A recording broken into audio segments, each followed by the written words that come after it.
جن ڈپٹی صاحب کا ذکر کر رہے تھے، دادا ابا کا شاہد احمد دہلوی، ڈاکٹر نذیر احمد، بہت کم مضمون اردو میں ایسی خوش مذاقی سے لکھے گئے ہیں، جیسے مرزا فرت اللہ بیگ کا ڈاکٹر نذیر احمد کی کہانی، کچھ ان کی کچھ میری زبانی۔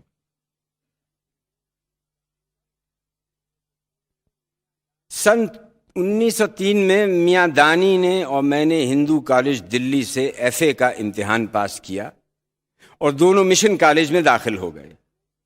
ایف اے میں میرا مضمون اختیاری سائنس اور دانی کا عربی تھا۔ انہوں نے مجھے مشورہ دیا کہ بی اے میں عربی لے لو، دونوں کو ایک دوسرے سے مدد ملے گی اور امتحان کی تیاری میں سہولت ہوگی۔ مجھے اپنے حافظے پر گھمنڈ تھا، یہ بھی نہ سمجھا کہ اس مضمون کو سنبھال سکوں گا یا نہیں، جھٹ راضی ہو گیا۔ القصہ ہم دونوں بی اے کے درجہ ابتدائی میں شریک ہو گئے۔ ہمارے عربی کے پروفیسر مولوی جمیل الرحمن تھے، بڑے اللہ والے لوگ تھے۔ عربی کا گھنٹہ بآسانی تصوف کی باتوں میں گزر جاتا تھا، کچھ تھوڑا بہت پڑھ بھی لیتے تھے۔ دانی کچھ سمجھتے ہوں، کم ترین تو طوطے کی طرح حفظ کر لیتا تھا۔ صرف و ناو اس میں تو میں کورے کا کورا ہی رہا۔ سنتے آئے کہ مصیبت کہہ کر نہیں آتی، لیکن یہ نہیں سنا تھا کہ عربی کے پروفیسر کہہ کر نہیں جاتے۔ ایک دن جو مولوی صاحب کے کمرے میں پہنچے تو دیکھا کہ کمرہ خالی ہے۔ دریافت کیا تو معلوم ہوا کہ مولوی صاحب کل شام استعفیٰ دے کر کعبۃ اللہ چلے گئے۔ پرنسپل صاحب کے پاس پہنچے کہ دوسرے صاحب کب آتے ہیں؟ انہوں نے کورا جواب دے دیا کہ ہم عربی کی جماعت کا بندوبست نہیں کر سکتے، بہتر ہے کہ مضمون تبدیل کر لو۔ دانی راضی ہو گئے۔ دفتر میں جا کر جو لیکچروں کا حساب کیا تو معلوم ہوا کہ مضمون تبدیل کرنے کا وقت نہیں، لیکچر کم رہ جائیں گے اور اس طرح بجائے 2 سال کے 3 سال میں شریک امتحان ہونا پڑے گا۔ سنگ آمد و سخت آمد کی صورت آ پڑی تو دوسرے ٹھکانے کی تلاش ہوئی۔ دونوں سر ملا کر بیٹھے، مشورہ کیے، تجویز پاس ہوئی کہ کسی زبردست مولوی کو گھیرنا چاہیے۔ دلی میں 2-3 بڑے عربی دان مانے جاتے تھے، ایک مولوی محمد اسحاق، دوسرے شمس العلماء مولوی ضیاء الدین خان صاحب اور تیسرے مولوی نذیر احمد خان صاحب۔ وہیں سیڑھیوں پر بیٹھ کر کونسل ہوئی کہ مولوی نذیر احمد صاحب پر حملہ عبد الرحمن کی آڑ میں کیا جائے۔ یہ عبد الرحمن، ان کے والد کا نام سراج الدین احمد تھا، نہایت نیک و پرہیزگار شخص تھے، جوتوں کی دکان تھی۔ مولوی نذیر احمد صاحب اس دکان کو ہمیشہ رقمی مدد دیا کرتے تھے، روزانہ شام کو وہاں آ کر بیٹھتے۔ عبد الرحمن میرے ہم جماعت تھے، سو دوسرے ہی دن سے میں نے ان کو گانٹنا شروع کیا۔ 2-1 روز کے بعد ان سے اظہار مطلب کیا، کہنے لگے بھائی مولوی صاحب کو فرصت کم ہے، کہیں انکار نہ کر بیٹھیں۔ میں نے کہا میاں عبد الرحمن تم ان تک ہم کو پہنچاؤ، اگر ہو سکے تو 1-2 کلمہ خیر بھی ہمارے حق میں کہہ دو، آگے ہم جانے ہماری قسمت۔ وہ راضی ہو گئے، کہا شام کو 8 بجے دکان پر آ جانا، میں مولوی صاحب سے ملوا دوں گا۔ اندھا کیا چاہے 2 آنکھیں۔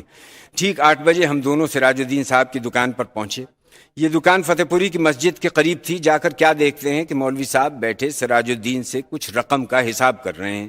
ہم نے جاتے ہی سلام کیے، خاموش تخت کے کونے پر بیٹھ گئے۔ سراج الدین صاحب نے خیریت پوچھی، عبد الرحمن ہمارے پاس آ بیٹھے، مگر مولوی صاحب روپیوں کے حساب کتاب میں اس قدر مشغول تھے کہ انہوں نے دیکھا بھی نہیں کہ کون آیا کون گیا۔ میں نے سوچا کہ یہاں بھی معاملہ پلٹتا معلوم نہیں ہوتا۔ میں نے نہایت رقت آمیز لہجے میں اپنی مصیبت کا تذکرہ شروع کیا۔ فرمانے لگے تو عربی چھوڑ دو، سائنس پڑھو۔ بیٹا آج مسلمانوں کو سائنس کی بڑی ضرورت ہے، ہمارے یہاں مثل ہے پڑھیں فارسی بیچیں تیل، یہ دیکھو قدرت کے کھیل۔ فارسی پڑھ کر تیل تو بیچ لو گے، عربی پڑھ کر تیل بھی بیچنا نہ آئے گا۔ ان کی اس پرمذاق گفتگو سے ہم دونوں کے دل بڑھ گئے۔ ہم رہنے والے ٹھہرے جامع مسجد کی سیڑھیوں کے نیچے۔ بھلا ایسی باتوں ہم سے کون عہدہ برا ہو سکتا ہے؟ ہم نے بھی ایسے ہی شگفتہ الفاظ میں جواب دیا۔ مولوی صاحب پہلے تو مسکراتے رہے، اس کے بعد کھلکھلا کر ہنس پڑے۔ دانی کی طرف اشارہ کر کے کہنے لگے یہ تو بڑا غریب معلوم ہوتا ہے، مگر تو بڑا بدماش ہے۔ بیٹا جاؤ کسی دوسرے مولوی کو تلاش کرو، دلی میں کیا مولویوں کا کال ہے؟ مجھے ذرا بھی فرصت ہوتی تو کبھی انکار نہ کرتا۔ میں نے عرض کی جناب والا کا ارشاد صحیح ہے، مگر وہ جو مولوی ہیں وہ پڑھاتے نہیں اور جو پڑھاتے ہیں وہ مولوی نہیں۔ کہنے لگے اچھا بھائی تم کو پڑھاؤں گا، مگر تم بھاگ جاؤ گے۔ ہم دونوں کے منہ سے ایک ساتھ نکلا نہیں، ہرگز نہیں۔ مولوی صاحب نے کہا چھٹی 1 دن کی نہ ہوگی؟ ہم نے کہا بہت خوب۔ مولوی صاحب نے کہا عید بقرعید کو بھی آنا پڑے گا؟ ہم نے کہا نہایت مناسب۔ کل کس وقت حاضر ہوں؟ مولوی صاحب تھوڑی دیر تک انگلیوں پر کچھ اپنے وقت کا حساب کرتے رہے. اس کے بعد کہا دوپہر کو 1:30 بجے. ہم نے کہا بہت خوب. چونکہ ان باتوں میں رات زیادہ ہو گئی تھی اس لیے مولوی صاحب دکان سے اٹھے. ہم سب نے سلام کیا اور وہ وعلیکم السلام کہتے ہوئے تشریف لے گئے. راستے میں دانی نے کہا میاں مرزا بڑے میاں نے مار ڈالا.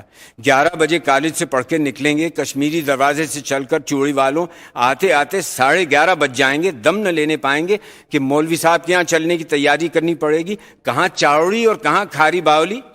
میں نے کہا میاں دانی کچھ دن چل کر دیکھتے ہیں, شاید مولوی صاحب کو رحم آ جائے گا. مگر ان کو آخر تک رحم نہ آیا. لطف یہ ہے کہ جاڑوں میں صبح 6:30 بجے تعلیم کا وقت مقرر ہوا, لیکن ایمان کی بات ہے کہ مولوی صاحب ہی کی ہمت تھی کہ وہ ہمارے پڑھانے کو تیار ہو گئے. بیچاروں کا 1 منٹ خالی نہ تھا اور انہیں جو وقت ہم کو دیا وہ اپنے آرام کے وقت میں سے کاٹ کر دیا تھا. تقریباً 2 برس تک ہم ان سے پڑھتے رہے. نہ ہم نے کبھی گرمی یا سردی کی شکایت کی, نہ کبھی وقت بدلنے کا لفظ زبان پر لائے, نہ ان 2 سال میں ایک دن ناغہ کیا. یہاں تک کہ مولوی صاحب بھی ہمیشہ کہتے تھے کہ بیٹا جب تم دونوں آتے ہو میرا دل خوش ہو جاتا ہے, کیونکہ میں تم میں طالب علمی کی بو پاتا ہوں. میں جانتا ہوں کہ تعلیم کس کو کہتے ہیں اور علم کیوں کر حاصل ہوتا ہے. جس طرح ہم نے پڑھا ہے کچھ ہمارا ہی دل جانتا ہے. اس زمانے کے لونڈوں پر اگر ایسی بپتا پڑے تو گھر چھوڑ کر بھاگ جائیں. پھر میری طرف دیکھ کر بولے استاد تم سے مجھے کچھ توقع نہیں, تم صرف BA پاس کرنے کی فکر میں ہو. دانی کو شوق ہے یہ عربی میں ترقی کرے گا مگر تم کورے کے کورے ہی رہو گے اور انشاءاللہ 5 برس میں میری ساری محنت اکارت کر دو گے. خدا کے فضل سے ان کی یہ پیشین گوئی پوری ہوئی. مولوی صاحب کی کوئی بات نہ تھی جس میں خوش مذاقی کا پہلو نہ ہو, کوئی قصہ نہ تھا جس میں ظرافت کوٹ کوٹ کر نہ بھری ہو, کوئی طرز بیان نہ تھا ہنساتے ہنساتے نہ لٹا دے. وہ دوسروں کو ہنساتے تھے اور چاہتے تھے کہ دوسرے اپنی باتوں سے ان کو ہنسائیں. یہی وجہ تھی کہ ہم اور خاص کر میں مولوی صاحب کے سامنے بہت شوخ ہو گئے تھے. لیکن وہ طرح ہی نہیں دیتے تھے بلکہ کہا کرتے تھے کہ مجھے مقطع اور مسمسے شاگردوں سے نفرت ہے. لیجئے مولوی صاحب کا حلیہ سنیے. رنگ سانولا مگر روکھا, قد خاصا اونچا مگر چوڑان نے لمبان کو دبا دیا تھا. دوہرا بدن, گدرا ہی نہیں بلکہ موٹاپے کی طرف کسی قدر مائل. فرماتے تھے کہ بچپن میں ورزش کا شوق تھا, ورزش چھوڑ دینے سے بدن مرمروں کا تھیلا ہو جاتا ہے. بس یہی کیفیت تھی. بھاری بدن کی وجہ سے چونکہ قد ٹھگنا معلوم ہوتا تھا, اس کا تکملہ اونچی ترکی ٹوپی سے کر دیا جاتا تھا. کمر کا پھیر ضرورت سے زیادہ تھا. توند اس قدر بڑھ گئی تھی کہ گھر میں ازار بند باندھنا بے ضرورت ہی نہیں بلکہ تکلیف دہ سمجھا جاتا تھا اور محض ایک گرہ کو کافی خیال کیا گیا تھا. گرمیوں میں تہمت باندھتے تھے, اس کے پلو اڑسنے کی بجائے ادھر ادھر ڈال لیتے تھے مگر اٹھتے وقت بہت احتیاط کرتے تھے. اول تو قطب بنے بیٹھے رہتے, اگر اٹھنا ہوا تو پہلے اندازہ کر لیتے تھے کہ فی الحال اٹھنے کو ملتوی کیا جا سکتا ہے یا نہیں. ضرورت نے بہت مجبور کیا تو ازار بند کی گرہ یا تہمت کے کونوں کے اڑسنے کا دباؤ توند پر ڈالتے تھے. جو تھوڑے رہے سہے بال تھے وہ اکثر نہایت احتیاط سے صاف کرا دیے جاتے تھے. آنکھیں چھوٹی چھوٹی ذرا اندر کو دھنسی ہوئی تھیں, بھویں گھنی, آنکھوں کے اوپر سایہ افغن تھیں. آنکھوں میں غضب کی چمک تھی, وہ چمک نہیں جو غصے کے وقت نمودار ہوتی ہے بلکہ یہ وہ چمک تھی جس میں شوخی اور ذہانت کوٹ کوٹ کر بھری تھی. اگر میں ان کو مسکراتی ہوئی آنکھیں کہوں تو بے جانا ہوگا. کلہ جبڑا بڑا زبردست پایا تھا. چونکہ دہانہ بھی بڑا تھا اور پیٹ کے محیط نے سانس کے لیے گنجائش بڑھا دی تھی, اس لیے نہایت اونچی آواز میں بغیر سانس کھینچے بہت کچھ کہہ جاتے تھے. آواز میں گرج تھی مگر لوچ کے ساتھ. کوئی زور سے سنے تو یہ سمجھے کہ مولوی صاحب کسی کو ڈانٹ رہے ہیں. جوش میں آ کر جب آواز بلند کرتے تھے تو معلوم ہوتا تھا ترم بج رہا ہے, اس لیے بڑے بڑے جلسوں پر چھا جاتے تھے. ناک کسی قدر چھوٹی تھی اور نتنے بھاری. ایسی ناک کو گنواروں کی اصطلاح میں گاجر اور دلی والوں کی بول چال میں پھلکی کہا جاتا ہے. گو متانت چھو کر نہیں گئی تھی لیکن جسم کے بوجھ نے رفتار میں خود بخود متانت پیدا کر دی تھی. داڑھی بہت چھدری تھی, ایک ایک بال بآسانی گنا جا سکتا تھا. تھوڑی چوڑی اور ان کے ارادے کے پکے ہونے کا اظہار کرتی تھی. گردن چھوٹی مگر موٹی تھی. لیجے یہ ہیں مولوی نذیر احمد خان صاحب.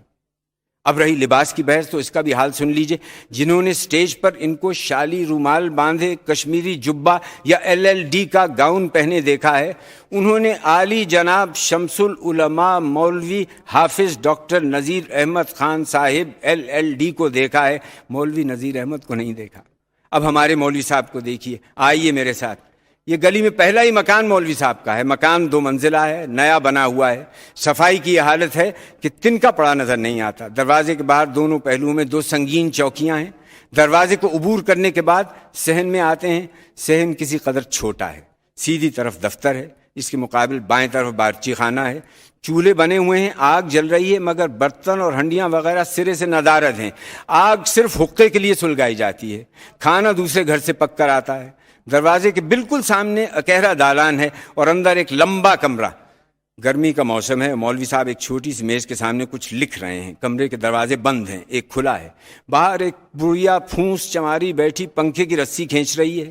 مولوی صاحب کا لباس، مگر خدا کے فضل سے ان کے جسم پر کوئی لباس ہی نہیں جس کا تذکرہ کیا جائے. نہ کرتا ہے، نہ ٹوپی ہے، نہ پیجامہ ہے. ایک چھوٹی سی تہمت برائے نام کمر سے بندھی نہیں ہے، محض لپٹی ہوئی ہے، لیکن گرا کے جنجال سے بے نیاز. کمرے میں نہایت اعلیٰ چاندنی کا فرش ہے. ایک پلنگ بچھا ہوا ہے، کبھی اس پر چادر ہے کبھی نہیں ہے. سرہانے تکیہ رکھا ہے، مگر اس کی رنگت کا بیان احاطہ تحریر سے باہر ہے. البتہ جس گاؤ تکیے سے مولوی صاحب لگے بیٹھے ہیں وہ نہایت صاف ہے اور قالین بھی عمدہ اور قیمتی ہے. جاڑوں میں یہ مکان کے اوپر کے حصے میں رہتے تھے. چلیے وہاں کا رنگ بھی دکھا دوں. صدر دروازے سے ملا ہوا زینہ ہے. سیڑھیوں کے ختم ہونے پر غسل خانہ اور بیت الخلاء ہے. اس کے بعد ایک دروازہ آتا ہے. دروازے سے گزر کے چھت پر آتے ہی سامنے ایک کمرہ ہے اور اس کے دونوں جانب کوٹھڑیاں ہیں. غسل خانے کے بالکل مقابل دوسری طرف ایک چھوٹا سا کمرہ ہے. آخر میں مولوی صاحب یہیں رہا کرتے تھے. جس زمانے میں ہم پڑھتے تھے تو ان کی نشست سامنے والے بڑے کمرے بھی تھی. یہاں بھی چاندنی کا فرش ہے، اس پہ قالین، پیچھے گاؤ تکیہ، سامنے ایک چھوٹی سی نیچی میز ہے. پہلو میں حقہ ہے. مولوی صاحب کو حقے کا بہت شوق تھا، مگر تمباکو ایسا کڑوا پیتے تھے کہ اس کے دھوئیں کی کڑواہٹ بیٹھنے والوں کی حلق میں پھندا ڈال دیتی تھی. فرش قیمتی تھا، مگر چلم پیسے کی 2 والی تھی. اور نیچا تو خدا کی پناہ، اس کے تیار ہونے کی تاریخ لوگوں کے دلوں سے مدت کی محو ہو چکی تھی. ایک دفعہ ایک صاحب نے نیچا برتنے کا ارادہ بھی کیا، مگر مولوی صاحب نے نیچے کو جورو کا مترادف دے کر ایسا سخت فقرہ کسا کہ بیچارے ٹھنڈے ہو کر رہ گئے.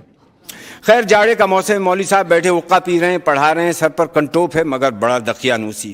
کبھی کانوں کو ڈھکے ہوئے اور ڈوریاں نیچے لٹکتی ہوئیں، کبھی اس کے دونوں پاکھے اوپر کی طرف سیدھے کھڑے ہو کر لاٹ پادری کا نمونہ بن جاتے ہیں اور ڈوریاں ترے کا کام دیتی ہیں. کبھی پاکھوں کو سر پر اوپر تلے ڈوریوں سے کس دیا جاتا ہے. جسم پر روئی کی مرزئی، مگر ایسی پرانی کہ اس کی روئی کی گرمی مدت سے مائل بسردی ہو چکی ہے. اوپر سندلی رنگ کا دھسا پڑا ہوا. یعنی دیکھا آپ نے ہمارے مولوی صاحب کو 4 بجے اور مولوی صاحب نے آواز دی، پانی تیار ہے؟ جواب ملا جی ہاں. مولوی صاحب غسل خانے میں گئے، کپڑے بدل یا یوں کہو کہ جون بدل کر باہر نکل آئے اور چلے ٹاؤن ہال کو.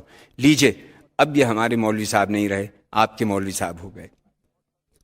جرمنی کے مشہور فلسفی کانٹ کے متعلق کہا جاتا ہے کہ وہ وقت کا پابند تھا کہ لوگ اس کو دیکھ کر اپنی گھڑیاں ٹھیک کر لیتے تھے.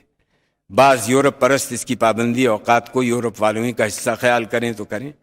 میں تو کہتا ہوں کہ میں نے صرف دلی میں 3 شخص ایسے دیکھے ہیں جو آندھی آئے میں آئے روزانہ 6 بجے ٹاؤن ہال کی لائبریری میں آتے تھے. ادھر انہوں نے لائبریری کے دروازے میں قدم رکھا، ادھر گھنٹہ گھر نے ٹن ٹن 6 بجائے. لطف یہ ہے کہ ان میں سے ایک مشرق میں رہتا ہے، دوسرا مغرب میں. یہ 3 کون شخص ہیں؟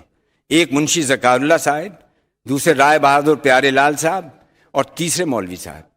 ایک چیلوں کے کوچے سے آتا ہے، دوسرا دریبے سے، تیسرا کھاری باولی سے. ایسا کبھی نہیں ہوا کہ ایک نے آ کر دوسرے کا انتظار کیا ہو. اگر ان میں سے کوئی نہ آتا تھا تو ایک ہی نتیجہ نکل سکتا تھا کہ نہ آنے والا ایسا بیمار ہے کہ چلنا دشوار ہے. اور یہ نتیجہ غلط ثابت نہیں ہوا.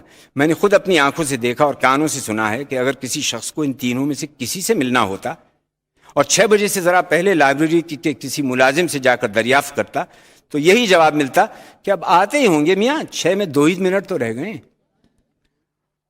خوش خوراک تھے اور مزے لے لے کر کھاتے تھے. کھانے میں، ناشتے میں خاص طور پہ 2 نیم برشت انڈے ضرور ہوتے تھے. میوے کا بڑا شوق تھا. ناشتہ اور کھانے کے ساتھ میوے کا ہونا لازم تھا. پڑھاتے جاتے تھے اور کھاتے جاتے تھے. مگر مجھ کو ایک حسرت رہ گئی کہ کبھی شریک طعام نہ ہو سکا۔ غضب تھا کہ کہتے بھی جاتے تھے بھائی کیا مزے کا خربوزہ ہے، واہ واہ واہ میاں کیا مزے کا آم ہے، مگر بندہ خدا نے کبھی یہ نہ کہا کہ بیٹا ذرا چکر تو دیکھیے کیسا ہے۔ میں نے تو تہیہ کر لیا تھا کہ اگر مولوی صاحب جھوٹے منہ بھی شریک ہونے کو کہیں تو ہم سچ مچ شریک ہو جائیں، اس کی نوبت نہیں آئی۔ مولوی صاحب کو مسلمانوں میں تجارت پھیلانے کا شوق تھا اور اس غرض کی حاصل کرنے میں ان کو مالی مدد دینے میں کبھی انکار نہ تھا۔ بے دریغ روپیہ دیتے اور اکثر بڑی بڑی رقمیں ڈبو بیٹھتے تھے۔ کہا کرتے تھے میاں میں سچ کہتا ہوں اس تجارت کے شوق میں 3 لاکھ روپیہ کھو بیٹھا ہوں، پھر بھی جو کچھ مجھے محض بعض کھرے دکانداروں سے پہنچا ہے اس نے میرے نقصان کی تلافی نہیں دی بلکہ کچھ نفع ہی پہنچایا۔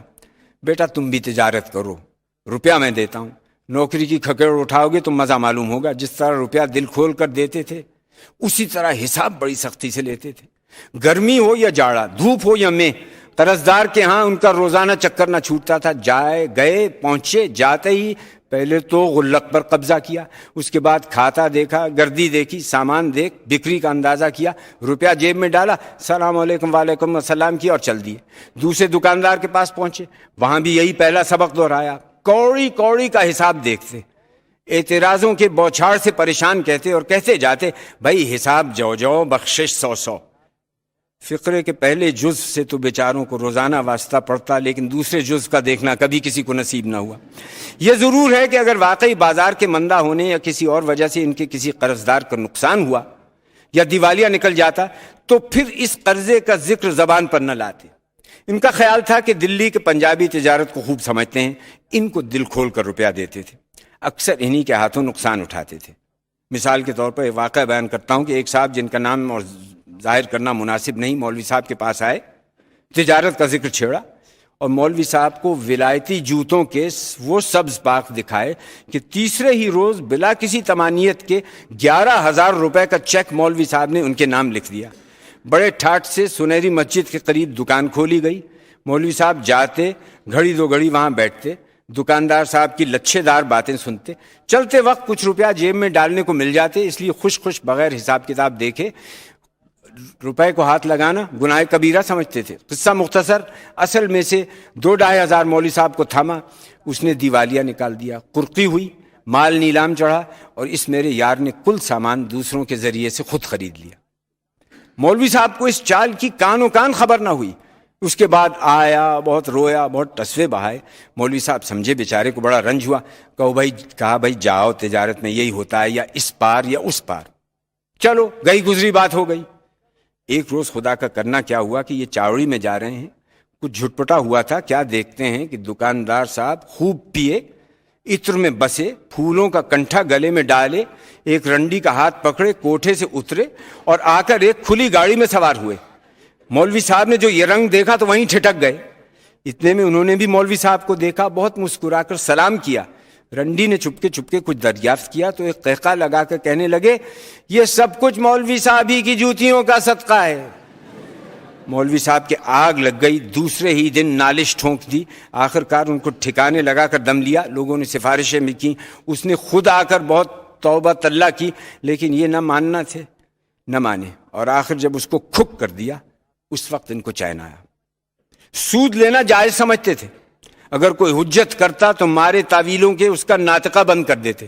ایک تو حافظ، دوسرے عالم، تیسرے لسان، بھلا ان سے کون در آ سکتا تھا؟ اور تو اور خود مجھ سے سود لینے کو تیار ہو گئے۔ واقعہ یہ ہے کہ ہم پر متفرق قرضے تھے، خیال آیا کہ ایک جگہ سے قرض لے کر سب کو ادا کر دیا جائے۔ قرضہ کس سے لیا جائے، یہ ذرا ٹیڑھا سوال تھا۔ ہر پھر کر مولوی صاحب پر نظر جاتی تھی۔ آخر ایک دن جی کڑا کر کے میں نے مولوی صاحب سوال کر ہی دیا۔ کہنے لگے کتنا روپیہ چاہیے؟ میں نے کہا 12,000۔ بولے ضمانت؟ میں نے کہا چوڑی والوں کا مکان۔ پوچھا کتنی مالیت کا ہے؟ میں نے کہا کوئی 60-70 ہزار روپے کا۔ فرمایا کل قبالہ لیتے آنا۔ میں نے دل میں سوچا چلو چھٹی ہوئی، بڑی جلدی سے معاملہ پٹ گیا۔ دوسرے دن قبالہ لے کر پہنچا، پڑھ کر کہا ٹھیک ہے مگر بیٹا سود کیا دو گے؟ میں نے کہا مولوی صاحب آپ اور سود؟ کہنے لگے کیوں، اس میں کیا حرج ہے، میں نہ دوں گا تو کسی ساہوکار سے لوگے، اس کو خوشی سے سود دو گے؟ ارے میاں مجھے کچھ فائدہ پہنچاؤ گے تو دین و دنیا دونوں میں بھلا ہوگا۔ آخر میں تمہارا استاد ہوں یا نہیں، میرا بھی کچھ حق ہے تم پر یا نہیں؟ جاؤ شاباش بیٹا، اپنے چچا سے جا کر تصفیہ کراؤ، کل ہی چیک بنگال بینک کے نام لکھ کے دیتا ہوں۔ میں نے کہا مولوی صاحب لوگ کیا کہیں گے، مولوی ہو کر سود لیتے ہیں، اور لیتے ہیں کس سے؟ اپنے شاگردوں سے۔ کہنے لگے اس کی پرواہ نہ کرو، جب مجھ پر کفر کا فتویٰ لگ چکا ہے تو اب مجھے ڈر ہی کیا رہا۔ اچھا جاؤ تمہارے ساتھ یہ رعایت کرتا ہوں کہ اوروں سے روپیہ سینکڑا لیتا ہوں، تم سے 14 آنے لوں گا۔ ایک روز مولوی صاحب معلقات پڑھا رہے تھے، عمرو بن کلثوم کا قصیدہ تھا۔ جب اس شعر پر پہنچے، ابا ہندا فلا تعجل علینا وانظرنا نخبرک الیقینا، تو کتاب رکھ دی اور بہت ہنسے۔ ہنستے ہنستے لوٹ گئے۔ ہماری سمجھ میں نہ آیا تھا کہ الہی یہ ماجرا کیا ہے، شعر میں تو کوئی ہنسی کی بات نہیں۔ دیر کے بعد سنبھل کر بولے، میاں بعض شعر قصہ طلب ہوتے ہیں، یہ شعر میری زندگی کے قصے کا آغاز ہے۔ اچھا لو سناتا ہوں، مگر پہلے تمہید سن لو۔ میاں ہم بہت غریب لوگ تھے، نہ کھانے کو روٹی نہ پہننے کو کپڑا۔ تعلیم کا شوق تھا، اس لیے میں پھرتا پھراتا پنجابیوں کے کٹرے کی مسجد میں آ کر ٹھہر گیا۔ یہاں کے مولوی صاحب بڑے عالم تھے، ان سے پڑھتا اور توکل پر گزارا کرتا۔ مولوی صاحب کے 2-4 شاگرد اور بھی تھے، انہیں بھی پڑھاتے، مجھے بھی پڑھاتے۔ دن رات پڑھنے کے سوا کچھ کام نہ تھا۔ تھوڑے سے دنوں میں کلام مجید پڑھ کر میں نے ادب پڑھنا شروع کیا اور 4 برس میں معلقات پڑھنے لگا۔ گو میری عمر 12 سال کی تھی، مگر قد چھوٹا ہونے کی وجہ سے 9-10 برس کا معلوم ہوتا تھا۔ پڑھنے کے علاوہ میرا کام روٹیاں سمیٹنا بھی تھا۔ صبح ہوئی اور میں چھڑی لے کر ہاتھ میں گھر گھر روٹیاں جمع کرنے نکلا۔ کسی نے رات کی بچی ہوئی دال دے دی، کسی نے قیمے کی لگدی رکھ دی، کسی نے 2-3 سوکھی روٹیوں پر ٹرکھا دیا۔ غرض رنگ برنگ کا کھانا جمع ہو جاتا۔ مسجد کے پاس ہی عبد الخالق صاحب کا مکان تھا، اچھے خاصے کھاتے پیتے آدمی تھے۔ انہی کے بیٹے ڈپٹی عبد الحامد ہیں جو سامنے والے مکان میں رہتے ہیں۔ ان کے ہاں میرا قدم رکھنا مشکل تھا۔ ادھر میں نے قدم رکھا، ادھر ان کی لڑکی نے ٹانگ لی۔ جب تک 2 سیر مسالہ مجھ سے پسوا نہ لیتی، نہ گھر سے نکلنے دیتی، نہ روٹی کا ٹکڑا دیتی۔ خود آ جانے کہاں سے محلے بھر کا مسالہ اٹھا لاتی تھی۔ پیستے پیستے ہاتھوں میں گٹے پڑ گئے۔ جہاں میں نے ہاتھ روکا اور اس نے بٹا انگلیوں پر مارا، بخدا جان سی نکل جاتی تھی۔ میں نے مولوی صاحب سے کئی دفعہ شکایت بھی کی، مگر انہوں نے ٹال دیا۔ خبر نہیں مجھ سے کیا دشمنی تھی، چلتے چلتے تاکید کر دیا کرتے تھے کہ عبد الخالق صاحب کے مکان میں ضرور جانا۔ بہرحال مارا دھاڑی روز وہاں جانا پڑتا اور روز یہی مصیبت جھیلنی پڑتی۔ تم سمجھے بھی یہ لڑکی کون تھی؟ میاں یہ لڑکی وہ تھی جو بعد میں ہماری بیگم صاحبہ ہوئی۔ جب سوچتا ہوں تو پچھلا نقشہ آنکھوں میں پھر جاتا ہے اور بے اختیار ہنسی آ جاتی ہے۔ اکثر ہم دونوں پہلی باتوں کو یاد کرتے اور خوب ہنستے تھے۔ خدا غریق رحمت کرے، جیسی بچپن میں شریر تھیں ویسی ہی جوانی میں غریب ہو گئیں۔ ان کے مرنے کے بعد ہماری تو زندگی کا مزہ جاتا رہا۔ امیر حبیب اللہ خان بقرعید کے دن دلی میں تھے۔ اس روز جمعہ تھا۔ صبح کو بقرعید کی نماز عیدگاہ میں پڑھی، جمعہ کی نماز جامع مسجد میں، شام کو سرکٹ ہاؤس میں دربار کیا۔ اس دربار میں 8 یا 9 دلی کے ہندو امیر اور اسی قدر مسلمان مشاہیر بلائے گئے۔ ان میں ایک مولوی صاحب بھی تھے۔ سر ہنری میکماہن نے ان لوگوں کا تعارف امیر صاحب سے کرایا۔ جب مولوی نذیر احمد صاحب کی باری آئی اور ان کی تعریف سر ہنری نے کی تو امیر صاحب نے کہا کہ آپ کو ان کی تعریف کرنے کی ضرورت نہیں ہے، میں خود ان کی تصانیف بڑے شوق سے پڑھتا ہوں اور تقریباً سب کا ترجمہ بھی کرا چکا ہوں۔ دیکھنے کا اشتیاق تھا، وہ آج پورا ہو گیا۔ اس کے بعد باتوں ہی باتوں میں پوچھا، آپ شعر بھی کہتے ہیں؟ مولوی صاحب نے کہا جی ہاں کہتا ہوں، لیکن آج آپ کی تعریف میں اپنا نہیں دوسروں کا شعر سناؤں گا۔ یہ کہہ کر متنبی کا شعر پڑھا، عید و عید و عید و مجتمعن وجہ الحبیب یوم العید الجمعن۔ موقع کے لحاظ سے یہ ایسا برمحل ہو گیا کہ متنبی کو نصیب بھی نہ ہوا ہوگا۔ واقعات اور خاص کر حبیب کے لفظ نے شعر میں جان ڈال دی۔ تمام دربار چمک اٹھا۔ امیر حبیب اللہ خان نے اٹھ کر مولوی صاحب کو گلے سے لگا لیا اور اتنے بوسے لیے کہ مولوی صاحب گھبرا گئے۔ دوسرے روز جو انہوں نے اس واقعے کا ذکر ہم سے کیا، اب انہی کے الفاظ میں دہرانا اچھا معلوم ہوتا ہے۔ کہنے لگے بھائی میں تو شعر پڑھ کر مصیبت میں پھنس گیا۔ شعر پڑھنا تھا کہ یہ معلوم ہوا کسی شیر نے آ کر مجھے دبوچ لیا۔ اس میرے شعر کا کوئی 1.25 گز چوڑا سینہ، میں ٹھہرا چھوٹے قد کا آدمی، اس نے جو پکڑ کر بھینچا، ادھر تو ہڈیاں پلپلی ہو گئیں، ادھر دم گھٹنے لگا۔ اس کی گرفت سے نکلنے کی ہزار کوشش کرتا ہوں، جنبش تک نہیں ہوتی۔ قسم خدا اس وقت تک ہڈیوں میں درد ہو رہا ہے۔ بار خدا خدا کر کے گرفت ڈھیلی ہوئی تو میں ذرا علیحدہ ہوا، ابھی پوری طرح سانس بھی نہ لینے پایا تھا کہ اس نے میرے گلے میں بائیں ڈال بوسے پر بوسہ لینا شروع کر دیا۔ بھلا مجھ بڈھے کو دیکھو اور امیر صاحب کی اس حرکت کو دیکھو۔ کچھ تعریف کا یہ طریقہ افغانستانی میں اچھا معلوم ہوتا ہوگا۔ مجھے تو مارے شرم کے پسینے چھوٹ گئے۔ وہ اللہ کا بندہ ذرا دم لیتا اور سبحان اللہ کہہ کر پھر لپٹتا، اور لپٹتے ہی بوسے پر بوسہ لینا شروع کر دیتا۔ بیچارے دوسرے بھلے آدمی بیٹھتے ہوئے کیا کہتے ہوں گے۔ اور جب میں نے اس مصیبت سے رہائی پائی تو میری ناک سے پسینہ اس طرح بہہ رہا تھا جس طرح کسی ٹوٹی سراہی میں سے پانی رستا ہے۔ نہ بھائی نہ، ایسے درباروں کو میرا دوری سے سلام ہے۔ کون شعر پڑھ کر اپنی ہڈیاں توڑوائے۔ مولوی صاحب اپنی ہڈیاں سہلاتے جاتے اور یہ قصہ بیان کرتے جاتے، مگر ان کے چہرے سے معلوم ہوتا تھا کہ خوشی کے مارے دل کھلا جا رہا ہے، اور سمجھ رہے ہیں کہ شعر کی داد اس طرح اور اس رنگ میں آج تک نہ کسی شاعر کو ملی ہے اور نہ ملے گی۔ اس واقعے کے کچھ ہی دن بعد میں حیدرآباد چلا گیا۔ میں چلنے لگا تو فرمایا، کہو بیٹا پھر ملو گے؟ ابھی تو تمہارے جانے میں بہت دن ہیں۔ میں نے کہا انشاءاللہ ضرور آؤں گا۔ ہنس کر کہنے لگے، انشاءاللہ کہنے کے بعد تم ضرور آئے۔ مسلمانوں کو جب کوئی کام کرنا ہوتا ہے تو ہزاروں قسمیں کھا کر کہتے ہیں کہ یہ کام میں ضرور کروں گا، مگر جب کسی کام کرنے کو جی نہیں چاہتا تو ہمیشہ یہی کہا کرتے ہیں انشاءاللہ ضرور کروں گا۔ ہم تو اس کے معنی سمجھتے ہیں کہ اس کے کام کرنے کا ارادہ تو ہے نہیں، ہاں اگر خدا نے چاہا اور زبردستی یہ کام کرا دیا تو مجبوراً کر لیں گے۔ میں نے کہا مولوی صاحب مذاقیہ پہلو آپ مذہبی معاملات میں بھی نہیں چھوڑتے؟ کہنے لگے میاں پہلے انشاءاللہ کے معنی دوسرے تھے، آج کل کے مسلمان وہی معنی لیتے ہیں جو میں نے بیان کیے۔ دوسری دفعہ جو ملا تو مولوی صاحب کی صحت جواب دے چکی تھی۔ چھت پر جو چھوٹا کمرہ تھا اس میں آ رہے تھے، راشے میں اضافہ ہو گیا تھا، آنکھوں سے بھی کم دکھائی دیتا تھا، پلنگ پر بیٹھے رہا کرتے تھے۔ میں نے کمرے کے دروازے میں قدم رکھتے ہی بڑی زور سے سلام کیا۔ کہنے لگے ہیں کون صاحب ہیں؟ میں نے کہا میں ہوں۔ پھر پوچھا آخر میں کون صاحب ہوئے، نام کیوں نہیں بتاتے؟ ارے بھائی اب مجھے صاف نہیں دکھائی دیتا، ذرا قریب آؤ۔ میں نے کہا واہ مولوی صاحب واہ، اگر آواز سے نہیں پہچانا تو خوب پہچانا، دور سے پہچانیے تو بات ہے۔ ایک دفعہ ہی ہنس پڑے اور کہنے لگے اوہو میاں فرحت ہیں، بھلا اور کون یہ بے تکی باتیں کرے گا، آؤ بیٹا۔ اب تو کئی برس کے بعد آئے، میں پاس گیا، گلے لگایا، حالات پوچھتے رہے، باتیں کرتے رہے، اور کہا ذرا گھڑی دیکھنا کیا بجا ہے۔ میں نے گھڑی دیکھ کر کہا 9:30 5 منٹ ہیں۔ کہنے لگے دیر ہو گئی، ذرا میرا جوتا اور جرابیں تو لے آؤ۔ میں نے لا کر جرابیں پہنائیں، جوتا سوکھ کر لکڑی ہو گیا تھا، وہ زبردستی پاؤں میں ٹھونسا، جوتا پہن کر کھڑے ہو گئے۔ میں نے کھونٹی پر سے اتار کر شیروانی اور ٹوپی دی، وہ پہن کر چلنے لگے۔ کہنے لگے چلو وقت تنگ ہو گیا۔ میں نے کہا مولوی صاحب کہاں جانا ہے؟ کہنے لگے بیٹا آج ایک مقدمے کی پیشی ہے، وہاں جا رہا ہوں، ذرا مجھ کو کشمیری دروازے تک تو لے چل۔ میرا ہاتھ پکڑ کر نیچے اترے، باہر دیکھوں تو کوئی سواری نہیں۔ میں نے کہا مولوی صاحب خدا کے لیے اب اس عمر میں اس طرح پیدل نہ پھرا کیجئے، خدا نے سب کچھ دے رکھا ہے، آخر یہ کس دن کے لیے ہے؟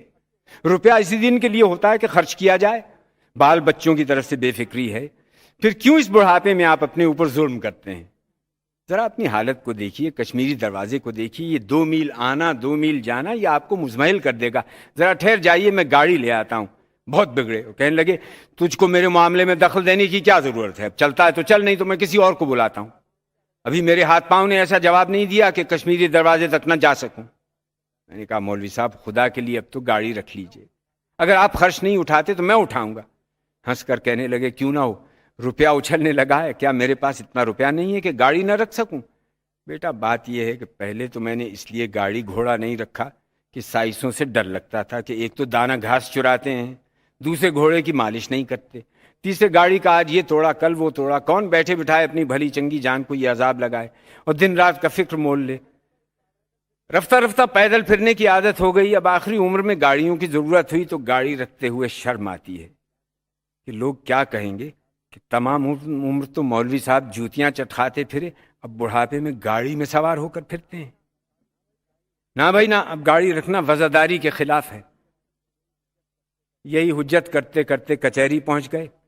ڈپٹی صاحب کو اطلاع ہوئی، انہوں نے مولوی صاحب کو فوراً اپنے کمرے میں بٹھایا، سب سے پہلے انہی کا مقدمہ لے کر انہی کی شہادت قلم بند کی، اور جس طرح گئے تھے اسی طرح ہانپتے کانپتے میرا ہاتھ پکڑ کر گھر آئے۔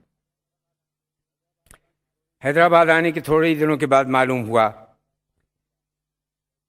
کہ اس چہکتے ہوئے بلبل نے اس گلشن دنیا سے کوچ کیا۔